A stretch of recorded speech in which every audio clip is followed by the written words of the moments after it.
Casinos? Yeah, busloads of retirees coming to Vanaheim. Easy money. And the Vanir had all these dragons. I told them, racetracks, in the sky, with dragons. They'd make a killing. I looked at Blitz and Hearth. They seemed resigned, like they'd heard the story many times before. So, anyway, said Mimir, the Vanir didn't like my worthy counsel. They felt cheated on a hostage swap. As a protest, they cut off my head and sent it to Odin. Shocking, when they could have had casinos. Sam coughed loudly. Of course, great Mimir. Both Aesir and Vanir honor you now. Magnus didn't mean to insult you. He's not so stupid. She glared at me like, you are so stupid. Around Mimir's head, the water bubbled faster. It trickled from his pores and streamed from his eyes. Forget about it, son of Frey. I don't hold a grudge.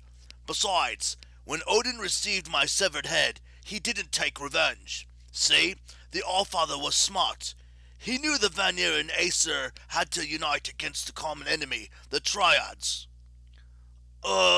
Blitz adjusted his hat. I think you mean the giants, boss. Right, those guys. So, Odin carried me to a hidden cave in Jotunheim, where this magical spring feeds the roots of Yggdrasil.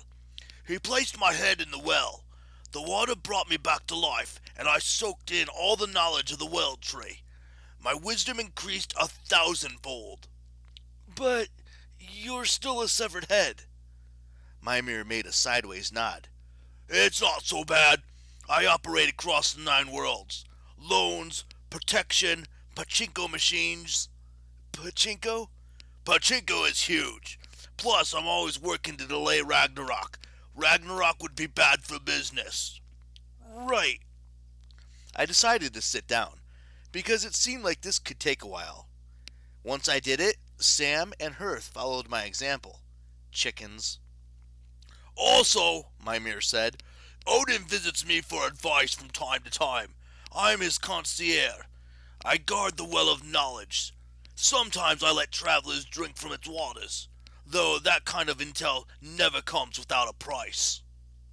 The word price settled over the dock like a heavy blanket. Blitzen also sat, so I was afraid that he'd turn to stone. Hearthstone studied the grain on the planks. I began to understand how my friends had gotten involved with Mimir. They'd drunk from his waters. Gross. And paid the price by watching me for the past 2 years. I wondered what they had learned had been worth it. So, great and well-connected Mimir, I said, what do you want from me? Mimir sped up a minnow. I don't have to tell you, boyo. You already know. I wanted to disagree, but the longer I listened to Mimir, the more I felt like I was breathing pure oxygen. I don't know why. The capo wasn't exactly inspiring, yet being around him, my mind seemed to function better, weaving together bits and pieces of weirdness that I'd experienced over the last few days into one strangely cohesive picture.